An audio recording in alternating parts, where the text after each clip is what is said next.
Once again, we have returned. Union Smack is here. What's going on, everyone? Welcome back. It is I, Travis, from Hibiki TMD, alongside my co-host for Union Smack since day one-ish. Not Jay Uso, not Jimmy, not even Naomi. It's Maniac Matt Tennant. What's going on, man? Welcome back. How you been? Where can everyone catch us? All that stuff.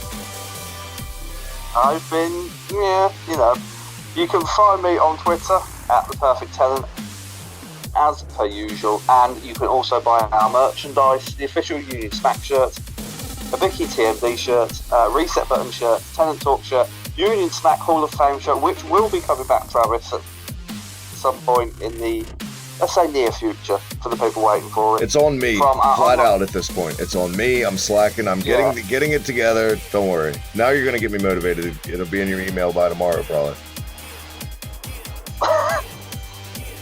Do you know what?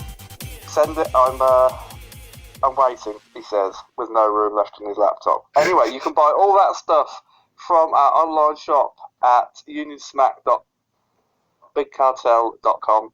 You can buy my book, The Undertaker: A Trip Down Death Valley, from completelynovel.com.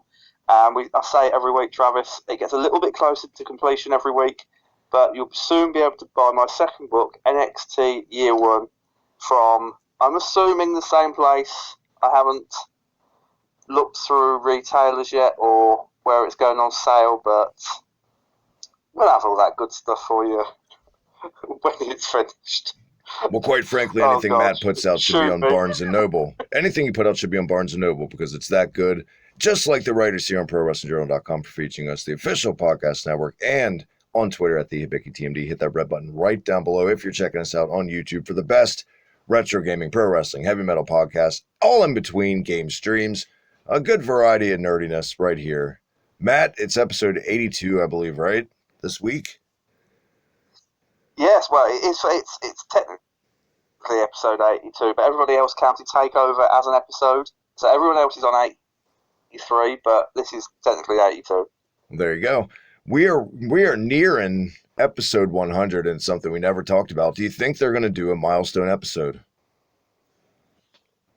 I wouldn't have thought so. If I'm, 17/18 weeks, Travis, what's that take us into? July, August? Yeah. I just think they'll be building into another takeover. I don't think like a milestone episode's on their mind whatsoever. Well, either way, it seems like yesterday we were bitching and complaining, when are we going to get a show? And now we're 82 episodes deep, my friend. My God, time flies. Yes. 82 episodes, balls deep, Travis, and I think, majority have been, I'm not going to say brilliant, but the majority have been, in the latter half of the good bracket. At the end of the day, when NXT was on the platforms it needed to perform on, it did. It delivered. All the takeovers have been good, passable, in my opinion. Yeah. Passable? That'd be fucking excellent. Well, you know what I mean. I think they all, whatever your tastes are in pro wrestling, I think it's impossible to watch any NXT UK takeover and say any of them had a bad wrestling match on it, at the very least. You know what I mean? Yeah, well, the majority of us. Let's just say that. Well, yeah. Ones with class. One more thing before we get into this week's episode. I want to bring it up. I know this isn't Tenant Talks, but I want to talk about it with you. The strong rumor, Davey Boy Smith going into Hall of Fame. It looks like we're getting it. Yes. I've heard numerous rumors, and everyone who tweets who's a quote-unquote source includes him in the expected class for 2020. Fuck it, about time. So it's about time. Yeah.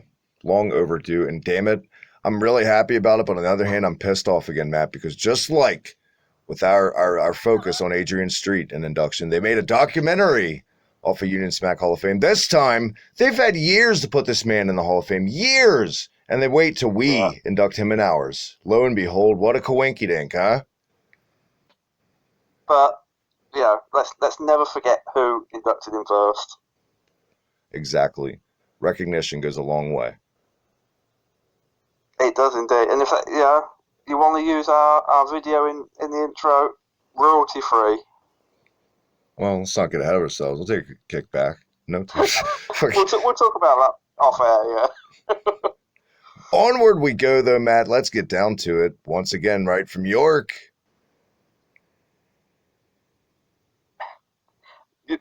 I feel like your soul's just dying when you say York now. It's just totally trailed off. No, I feel like how is this the same crowd in a way? York. Certain parts, like in a way, this feels like totally different, fresh audience for some of these matches. For some of the matches, yeah. I mean, let's not forget this. The audience for 82 was the same audience for 81. Yeah. So it's like stark contrast of how they were at the beginning.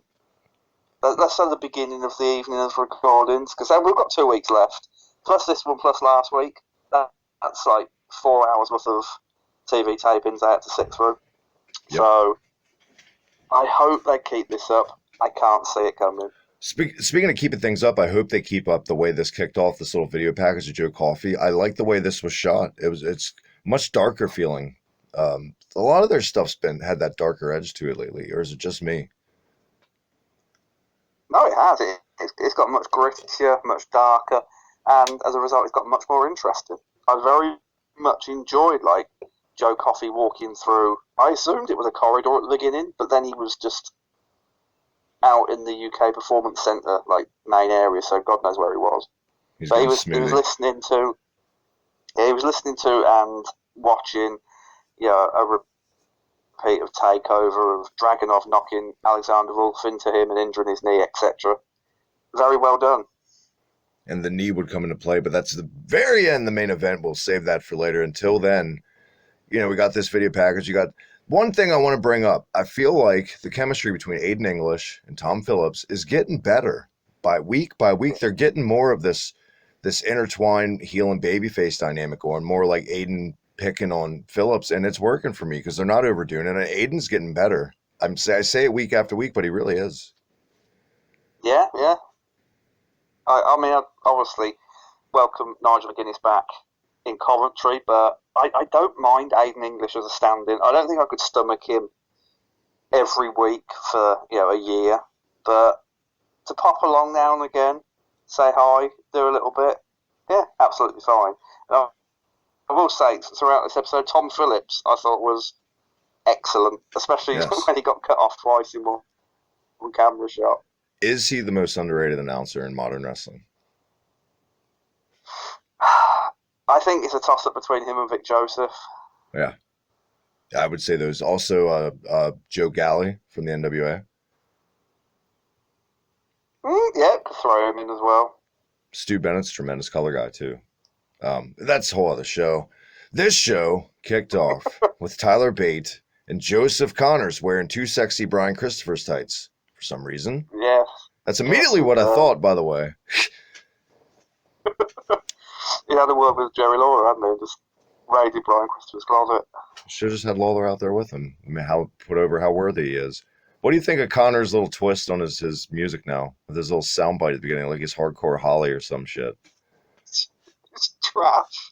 It is. It's trash. It is. It's crap. It's like I feel like they thought it would make him a bit edgier by mixing up his theme tune, but it's really not. It just sounds like he's, I don't know. Brain fart, Travis. Sorry. There's a method to my Marky Madness. I didn't just bring up Hardcore Holly just to get a cheap plug or a laugh. No, it's really just reminds me of Hardcore Holly. Like, let's give Hardcore Holly some edge, and they just go like, well, what is this little soundbite at the beginning? What was it? How do you like me now? That's what it was. And then it was just his music. That's the one, yeah. Oh my God, it was so bad. It made him less cool when they did that, and I feel like they're borderline doing that with Connors in a way. Yeah, me too. Not that he was cool to begin with, but it's something about this podcast. We just don't like Joseph Connors. I tell you what, this is the best match I've ever seen Joseph Connors have in this promotion. I know he's done a lot of stuff in Defiant when that still existed, and a lot of stuff before this. Been doing it for years, but this is the best we've seen him showcased. I feel like, and that it speaks to who he was in there with. But for what it's worth, when it was Connors' time to get his shit in, Connors, man, he carried some nice segments in this. It just flowed nicely for the most part. The only time, ironically, I drifted off in this match, Matt, was towards the end, and I don't know why. I mean, you're right, he carried himself well, Joseph Connors. He hung in there with Tyler Bate. I don't know. I felt the match was pointless in the fact that it was rushed in a week. And what I'm trying to get at is, you've got this whole story with Joseph Connors now. He's trying to get to TakeOver. Is he TakeOver worthy, etc.? And it's got to end, Travis, in Dublin. Like, you can't carry this on beyond TakeOver Dublin. So Joseph Connors has to have a match on the main card at TakeOver. So why not build this to the point where Connors thinks he's TakeOver worthy, but then he sort of dodges Tyler Bate until Dublin and he can't dodge him anymore. And he finally gets his big TakeOver match against Tyler Bate. You know, they're already calling him Mr. TakeOver on commentary. So what better ending to this story for Joseph Connors than against Tyler Bate at TakeOver? I'm right there with you. We were just talking about this off air, and it kind of fits totally. Imagine watching the Turtles movie and they fight Shredder halfway through, and then the movie keeps going. Like they defeat defeat Shredder halfway through the movie, but then Yeah, I just don't get why you've done this.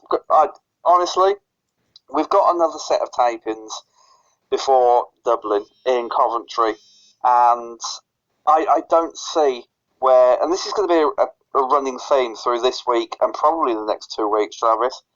I don't see where Tyler Bate goes for Dublin, because you've got to have him on the card after Cardiff, after Blackpool too.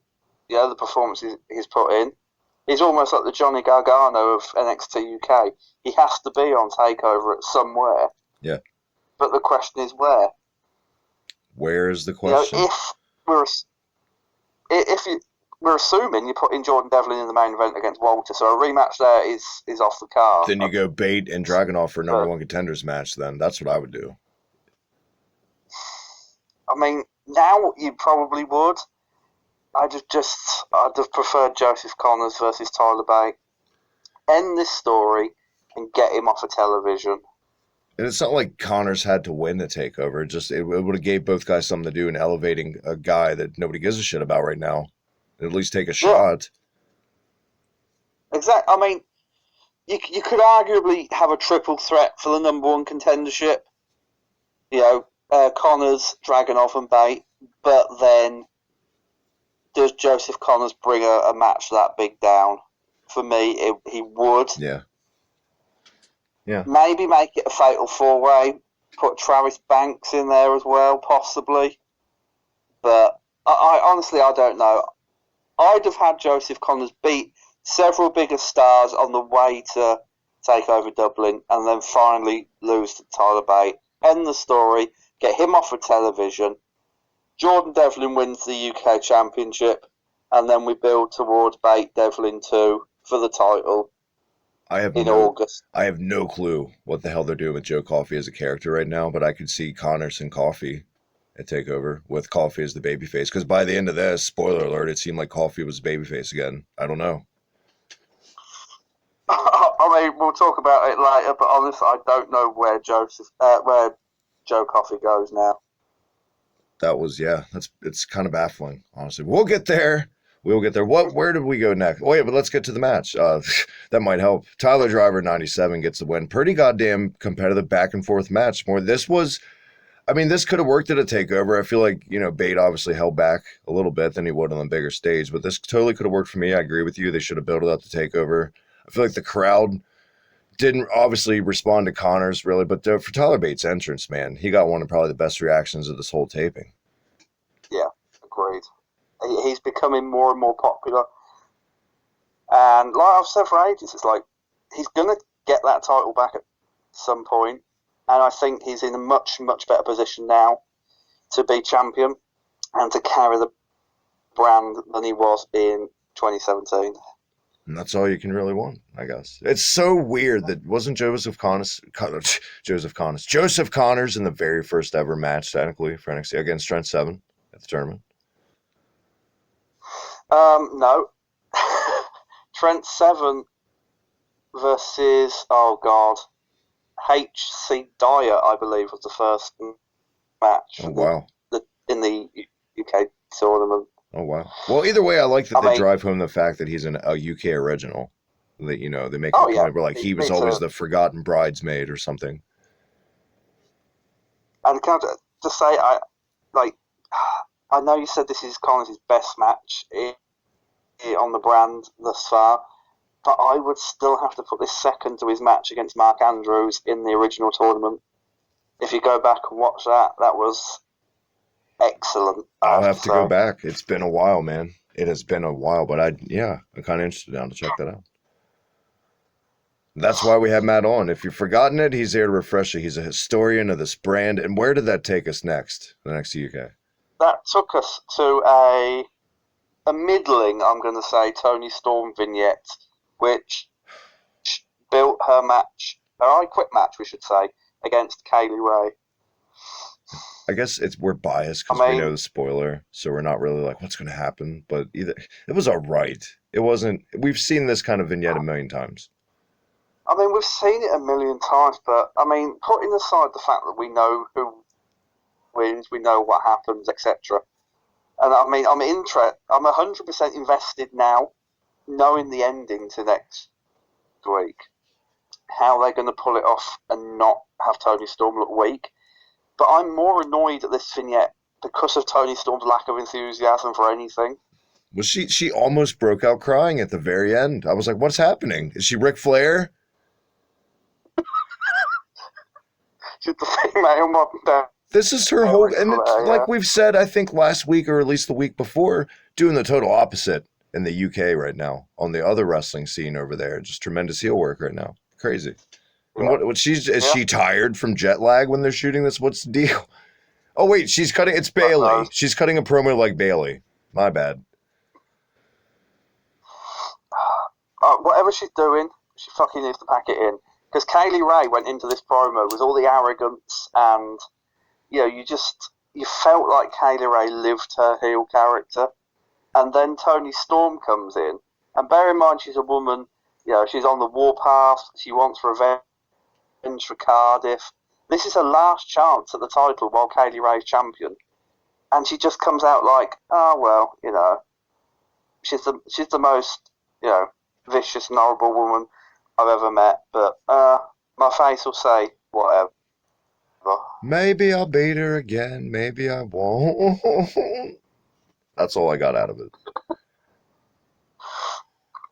Yes, Kaylee Ray, like just appearance-wise, aesthetic-wise, she fits as a heel. Like you would think she's just a nasty bitch in real life, right? Just off of dynamic. Yeah. But I love her in a babyface role. We're going to talk about this off air. Here it comes, one of our few disagreements we have. I like her better in that anti-establishment babyface role, taking down like a snobby Jinny, who I feel should be the women's champion right now, who we're going to talk about in a little bit. I'd take that over this Toni Storm boohoo bullshit any day of the week, Matt. Any day. I mean, I'd probably take it over the Toni Storm stuff, but for me, Kaylee Ray she's a career heel. Some people aren't ever meant to be face. Some people aren't ever meant to be heel.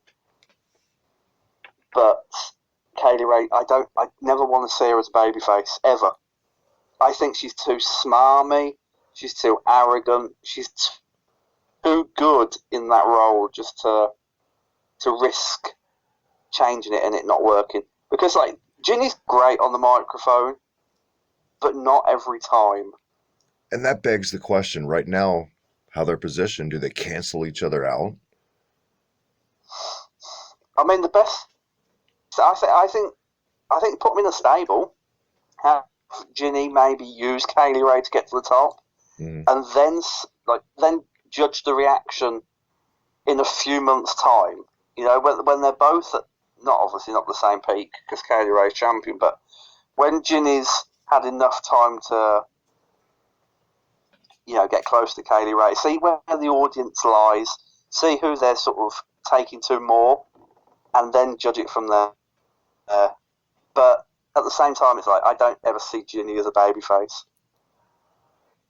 Well, either way, get ready for Effie Valkyrie to come in to take that title from either one, I guess. There's payback for the Joseph Connors, man. Can you imagine if they gave her the title and just Piper Niven's just sat there on the sidelines like, hello? They had a commercial up next for, I think, Super Showdown coming up this week. Poor NXT UK, man. 10 a.m. What is this, WWF Mania with Todd Pettengill? No one's waking up at 10 a.m. to watch this. No wonder nobody watches this show. Just shit like that. Like, not even given a fair chance. It pisses me off, this company, and how NXT UK is treated. I mean, it's 3 p.m. for you guys, but still over here, 10 a.m. Jesus Christ. What is it, New Japan? Fucking... I mean, I think next week's viewing figures are not going to be great on, like, not the live broadcast, but the first go-around. Not at all. Because it's bang in the middle of the working day. Like 10 a.m. you're just starting work over there. 3 p.m. we're coming towards the end of our working day. Half of our audience isn't even up by 10 a.m. Let's be honest. Lazy bastard. Still love you guys. What was I going to fucking say? I don't know. I don't know. I'll be tuning into this rather than Super Showdown, but yeah, for the majority of people won't. Yeah. Up next, was this Jinny interrupting English and Phillips welcoming us back, or was this? What am I forgetting here? This was Walter and Dave Matthews sat across the table. The signing. What appeared to be the smallest chairs or stalls they could possibly find for their two largest athletes. By the way, this is how they prep for a backstage. You know how WWE for like Raw backstage and like the general manager's area, like they'll at least put up like frame pictures and plants and couches and looks like an office. Right here, They just put up a flat screen TV with an image of the show on a brick wall with this little kid's table. It was amazing looking. There's no budget on this show whatsoever. Oh my Absolutely God. Zero money to go around. Dave Mastiff, by the way, totally did come off. Walter was right. He did come off the way that he was so happy after signing that, like a little kid shaking their hands like a spoiled, like it was nepotism. It did come off like that. It did. I'll be honest, that didn't catch my eye as much as Walter just hunched over, like wishing the segment was over because he was obviously so uncomfortable. Like a diseased John Cleese, it's just so big, such a big man who's just so hunched over. But, yeah, I mean, Dave Mastiff could have looked like he wanted to kill Walter a bit more, but I don't anticipate this being a very good match at all. But we were wrong about this week's main event, Travis, so yeah, should we just shut up and wait until it happens? In 2 weeks, we get this match. Well, now 1 week while recording this, but this episode, 2 weeks this match, correct? Yes. It'll be the last match from York.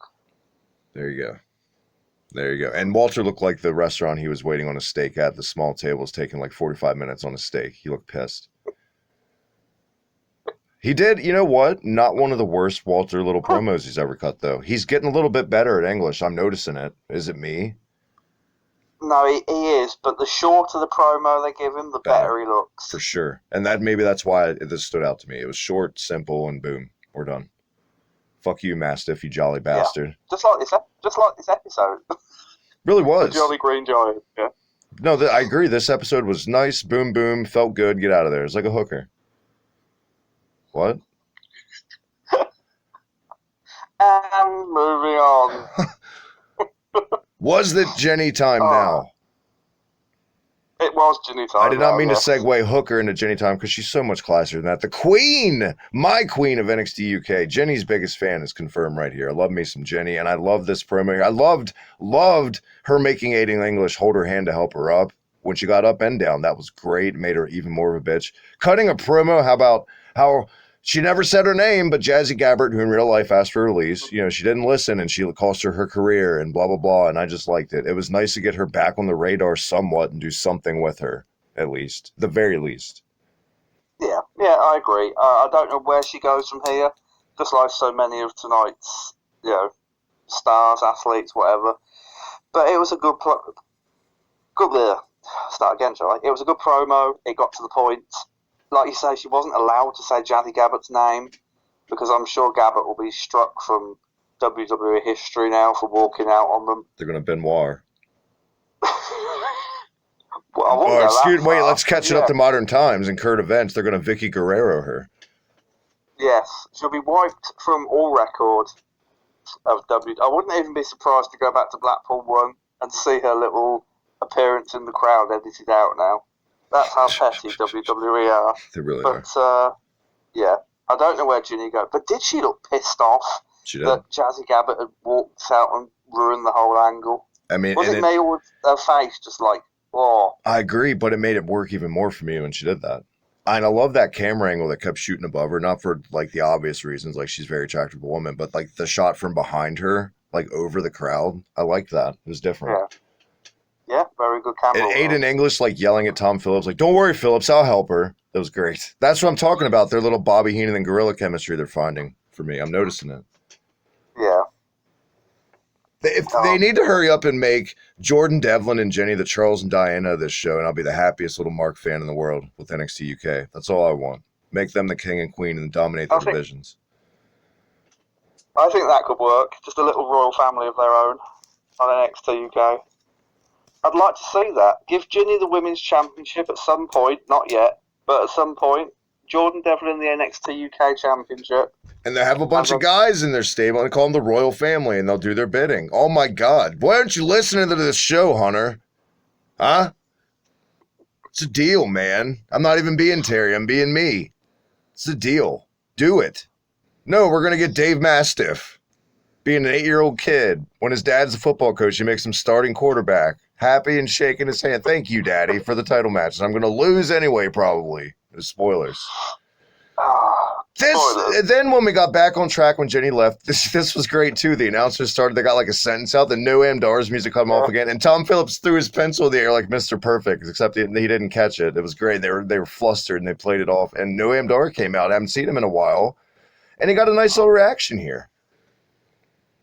Yes, we should say, Travis, because Tenant Talks hasn't been around for a while because someone's been lazy. It will return though, but Noam Dar, new ICW World Heavyweight Champion. There you go. They're gonna look for an enhancement match. He looked on point in this. Yes, and I usually complain about the amount of offense that a smaller opponent gets in a squash match, but Josh Morrell, we were saying this off air. Yeah. This boy got a future. It's for the same reasons that everyone goes back and doesn't complain that John Cena got too much offense in his debut against Kurt Angle, because there's something there. You know, I'm with you. Yeah. It's definitely the same thing. Josh Morrell, we were talking about this off air, man. We both had it written down. Money. This guy, you can tell there's something there. He's very agile, nice size. I have no clue what he sounds like on the mic. I don't even know where he comes from. You know more than that than me. I think he comes from Birmingham. I'm pretty sure. I might be wrong. It might be somewhere lower down. Well, as far as like promotion, sure I think he was trained by. Oh God, I'm going to say Johnny Moss. They said it. I'm going to say Johnny Moss. Look at me! Wow, you're rubbing off. Look at you. No, but he kind of reminds me of Jordan Devlin in a way, to be honest. Yeah, and I like that we're now seeing with people like Josh Morrell and A-Kid, it's almost like a new generation of NXT UK star beginning to break through. Yeah, they're going to make them a tag team. Yeah, we've had, I don't like to say we've had Pete Dunne, but we've had Pete Dunne. You know, Tyler Bate is obviously next in line, and now you've got these breaking in under Jordan Devlin and Tyler Bate and them, and it's just nice to see it's folding back on itself. So we, in 2-3 years' time, we're not going, Tyler Bate's still on top. He's not moved on yet. Yeah. Even in Josh, this guy for his size is so athletic. Like obviously at his entrance, he does like a 450, lands on his feet, but the spinal tap corkscrew landing on his feet, I don't think I've seen that in quite some time, if ever. That was tremendous. Even though, and it was a beautiful little transition. Noam Dar tripped him, which led to the finish, the Tornado Supernova, or whatever it's called. Nova Rolla. Maybe it's because I just hate that name and block it out. Sounds like something on a kid's show. I did think Morrell broke his ribs, though, when he went over the top rope and smashed into the apron side first. I thought that was definite. Yeah. Injury, yeah, that was nasty. That was nasty. But he did get a lot in. He did get a lot of offense and he got a little bit of shine, and the crowd got behind him a little bit towards the end of it. He got obviously no reaction when his graphic came up on the entrance and any of that, but that's neither here nor there. Noam Dar got the win. It was a way to kind of, and I like that they played it up on commentary once again. I keep going back to these guys this week, Matt. They talked about taking a vacation and how and then Tom Phillips it seems like he takes more vacations than a lot of talent here, maybe more than he should. And Aiden English was like, not enough in my opinion. It was great. Once again, they made him build up that cocky heel prick in Noam Dar. And the way they always play it off as, when Noam Dar is serious, he's one of the best guys here, but he's not serious a lot. I like that. It makes him a cocky heel and it costs some victories. Tells a story. Agreed. Where would you go with Noam Dar now? It's tough, man. It's tough with a lot of these guys in the current situation. And we say it all the time. Something in me wants to see him didn't he wrestle Dragunov once? I mean, I'm going to say possibly, but don't quote me on that. Hell, if it's even lower card on a takeover, him and Joe Coffey, if he's a babyface now, why not? I mean, yeah. Do you know what? I keep bringing up Joe Coffey and guys. Let's say Noam Dar, Dragunov, Tyler Bate, Joseph Connors / Joe Coffey, #1 contender, Fatal 4-Way for TakeOver. There you go. And usually springtime shows, too, they get multi-man matches like that for some reason in that company. Yeah. Or Spring Stampede. Why bring that? Oh, my God. You're ruining a perfectly good show now. No, I didn't, because the first Spring Stampede I remember was like the first Fatal 4-Way in WCW history for the title, and DDP won. That's why I brought it up. Usually you get more multi-man matches because I think like Spring Stampede immediately comes to mind. It was like the first. So there, I made it work. In your face, Matt. Who's the maniac I'll let now? You off. Fine, I'll let you off. I'm over here wearing King of the Ring tights, and you're wearing the high energy Owen Hart's pants right now. Oh my God. You're not repping.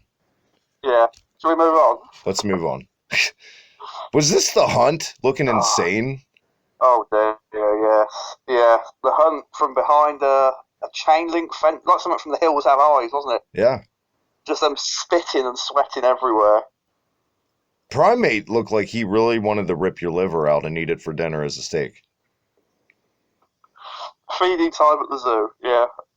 But you know what? I loved it. It was the most serious these guys have ever looked in anything. Because I remember another one like this a couple episodes back with them and Dave Mastiff at that music festival outside where it was just like a cartoon. It was like the Bushwhackers promo back in the day.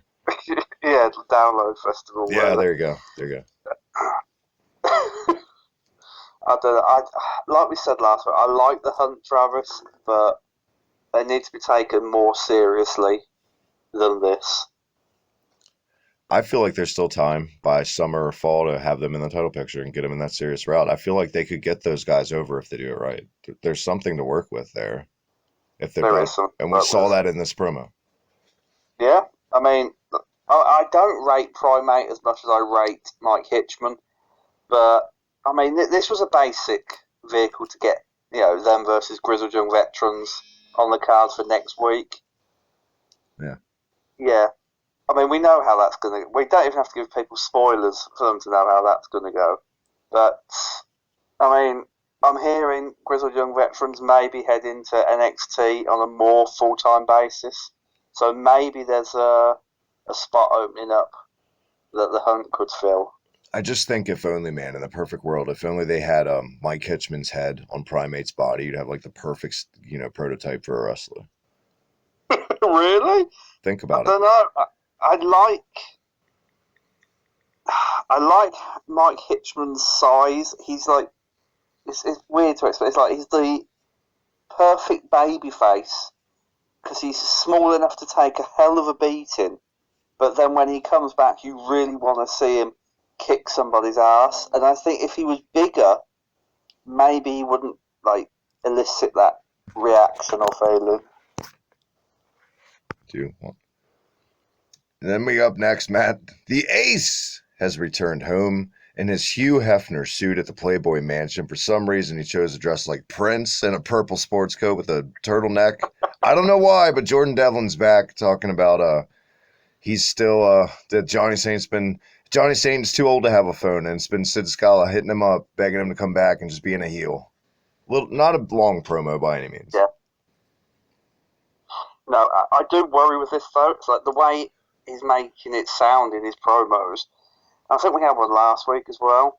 It's like he's the cruiserweight champion now, and he's gonna carry on to maybe dodge NXT UK until he's forced to defend the title on the brand. Yeah. I just worry that is going to lead to him having to defend the title at TakeOver instead of challenging Walter.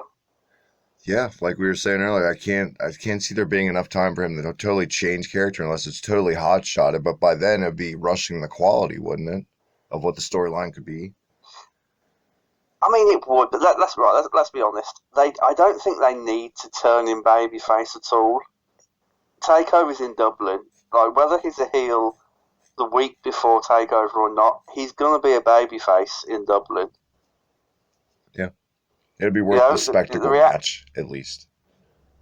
Yeah, I think the fact that, where TakeOver is and the fact that that's, Jordan Devlin's home country, I think that probably gives NXT UK an exit route. That he doesn't have to be face at all on television. He doesn't have to be face after TakeOver. He just has to be face for that one night, and he will be by default. So I think it's a very neat little vehicle they've got there. All the gods have come together, Travis, and said, like, if you're gonna do this now, because you might not get another chance in the future. Yep. Up next, main event time. Finally, this, I feel like, Matt, you might disagree, but it's the best match we've reviewed since Blackpool, is this match. Yes, totally agree. And we were sat here a few weeks ago going, I'm dreading this match. I can't see how this will be any good. How wrong we were, Travis. My God, this could have been on a TakeOver, for sure. Yeah. We should be on the booking committee, because I would have saved this for TakeOver Dublin. I'd have saved this for the middle of the show, match of the night, stealer, whatever you prefer to call it. Because I think if you'd give these another 5 minutes on top of the 17 and a half they've got, plus the importance of TakeOver poured on top of that, this would have been arguably match of the year, maybe. I was a little worried out of the gate, not strong reactions for either guy during the entrances and the pre-match and for maybe the first 4 minutes of the match. But once it got going, it told a great story, the psychology of both guys by the end of it, but essentially playing off the storyline of Dragunov's knee. Mm-hmm. And it was just really well told, and just the torture spots, like Joe Coffey standing on the knee over Dragunov and Dragunov screaming in pain and just Joe Coffey talking shit. My God, the hard-hitting aspects. I saw a Tito Santana flying forearm in this match. It was tremendous. They put it all out there for York. I'm amazed they gave York this much, especially considering the 2 nights he sat there. Like, they're probably like, fuck this crowd backstage. Like, we're out there, we're working, they're not reacting. So, yeah, there you go. Tip of the hat to them. And the crowd was definitely into it. The most I've seen on anything of these York shows, as they should. It told not just a great story, but the high spots that were in the match went off without a hitch. It was a little creepy for a second, but I still loved it. And Aiden English correcting once again. The last Aiden English compliment tonight, I promise. It's a Russian suplex, but he held him by the balls for like 2 minutes. It felt like forever, holding him up in the power spot. But I loved the goddamn finish. That was my favorite part. And that's rare to say. Rare to say in modern wrestling, because very rarely does most of these fall flat, right? Especially on this show. This one was great. Yeah, it is, and people have to go out of their way to see this, even if it's just for the ending. It'll have its detractors. We know who they'll be, but honestly, from start to finish, I thought this was an excellent match. And then the finish, just bellissimo, Travis. Icing on top of the cake. Like, the standoff. I thought you were shushing me for a minute. No, I wasn't. I was thinking, did that come off like, no, I was going to say shout is my first word, but I stopped myself, so I kept going shush, shush, shush. I wasn't shushing you. I promise. I was going to say shout out. Dear. I was going to say shout out. I'm sorry. That's not what I was doing. That's fine. Yeah, the standoff at the end, it was like an old western, like who's going to draw first, and then it was so perfectly timed. Coffey went for all the best of the belt, and just like out of nowhere, split second timing, Dragunov hit the torpedo Moscow, and that was it. It was so good. I think best ending to a match for at least a year. I'm sorry. I can't stop laughing that you're like, were you shushing me? I'm sorry. Just like, what the fuck are you shushing? I'm shushing you on takes I totally agree with. I was going to say shout out to the camera crew, both guys involved, everyone on the way they shot the finish, the simultaneous hit where Dragunov got just a little bit more in. And yeah, it was really great. And shout out is the word of the day. Shout out. Shush, shush. It was a great way to, and you know what? This episode fucking flowed for the most part. There wasn't really a bad segment on this show. Maybe a more mundane with Tony Storm and stuff like that, but just night and fucking day to last week's review, Matt. Oh, definitely, yeah, absolutely. And you know, this episode ended with a question more than an answer, Travis. A question of where does Joe Coffey go now? Because he's lost against Walter. He's lost against Dragunov. Like, the only thing that really was a downside to me about this match was that both men needed this huge win after Worlds Collide and Takeover. And I don't know what you do with Joe Coffey now. I didn't know this. I didn't know the spoiler for this at all after the match. We didn't talk about after the match. It seemed to turn back to face. We've been teasing all episode. After this, Gallus ran down to ringside to probably jump Dragunov, and Coffey stopped him, kind of like Hogan did with the NWO and The Rock. He stopped him. He said, "No, debt's paid. We're square." And that they went off the air with that. And it was nice. I liked how that was told and just the way both guys were. Dragunov looked like a goddamn hero in that ring, by the way, by the end of it. Yeah, it was a lovely ending. Everyone shined. I love Joe Coffey. I just worry for him. Do Gallus turn on him now? Do you do that and have them exile him from the group because he couldn't get the job done when it mattered? Does Joe Coffey find a tag team partner and go after the tag team titles against his brother and Wolfgang? I'm not sure. And if I'm being honest, Travis, if I was on the booking committee, I'm not sure what I'd do with him next. I'd probably give him some time off. Reinvent something. Because once again, something, we say it all the time, one thing's missing, I feel like, with Joe Coffey.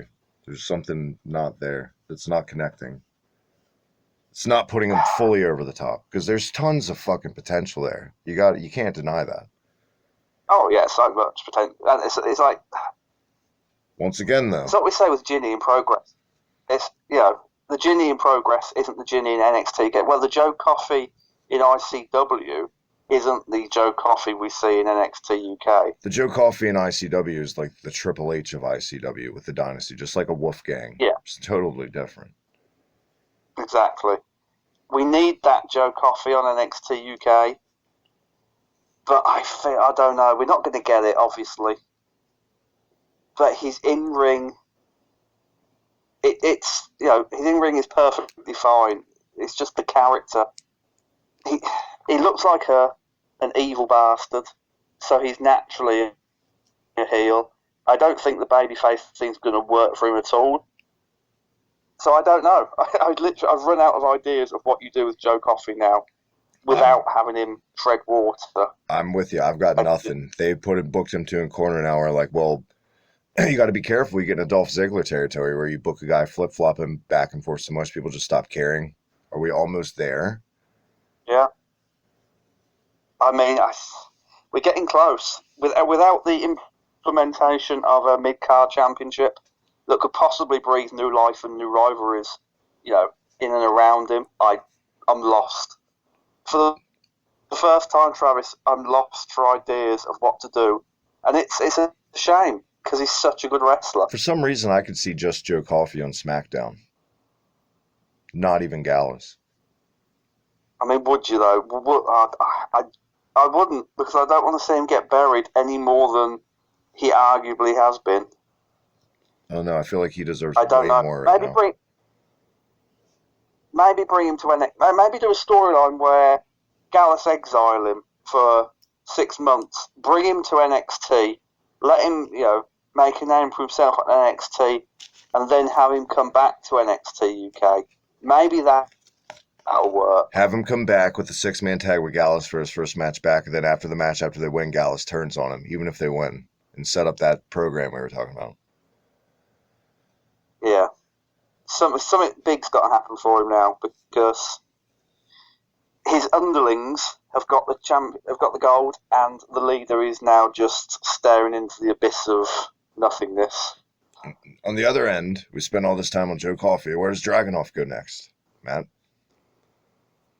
I think Dragunov at some point challenges Walter for the title, if Walter's still champion after April the 26th.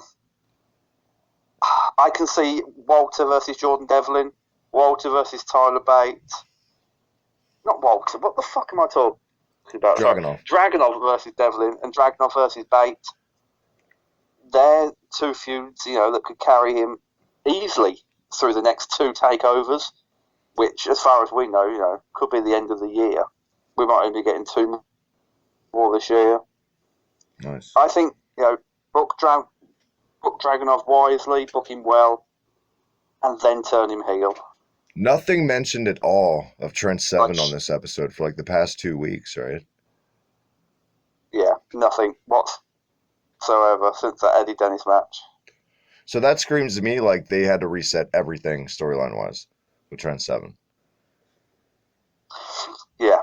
I mean, I don't know. The feeling I got was that maybe there was 7 versus Dennis 3 on the way, because obviously they were 1 each, but that couldn't happen. Maybe in a cage. I mean, maybe we get that in Dublin, because I'm assuming Eddie Dennis will be ready by Dublin. He should be. If not, my God, what a terrible healing process he's going through. God. Well, let's not. I mean, I know his last 2 injuries have been more serious, but he's been out almost 2 years. Just a bit of 3 bad luck, man. With injuries, yeah. Just getting that Ahmed Johnson treatment.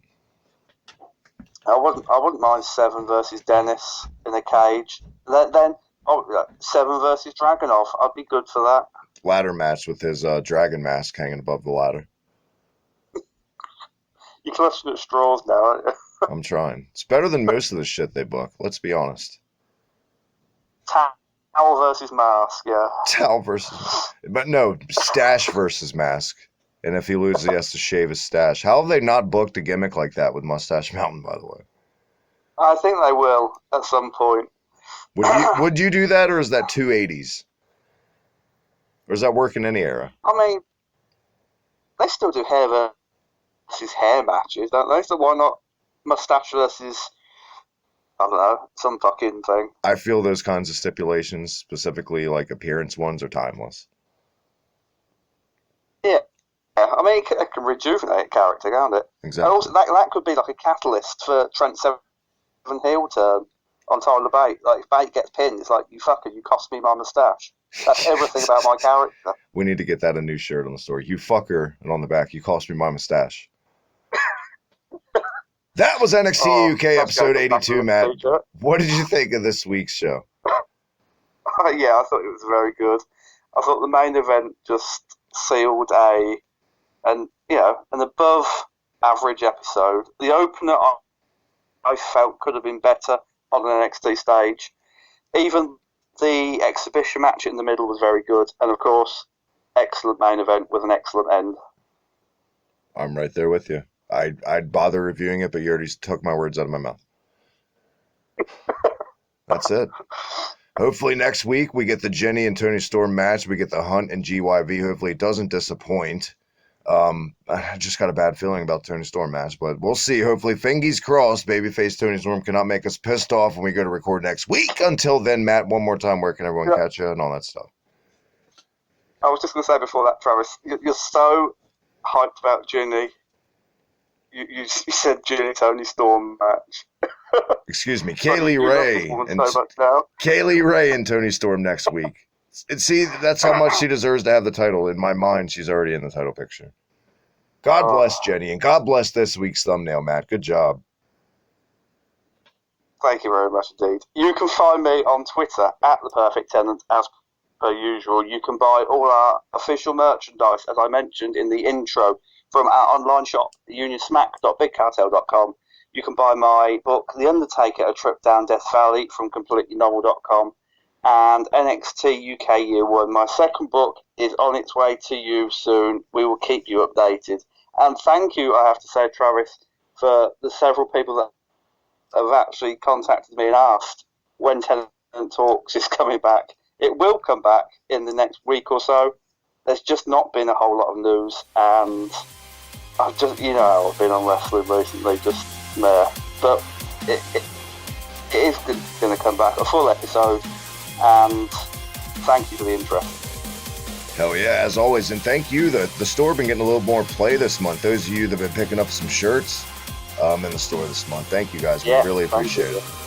As always, on Twitter, you can catch me at the Hibiki TMD, ProWrestlingJournal.com, all the fantastic writers. Thank you once again to Drew Overman featuring us over there, the official podcast network of PWJ.com. It happened in a ring, Matt. What?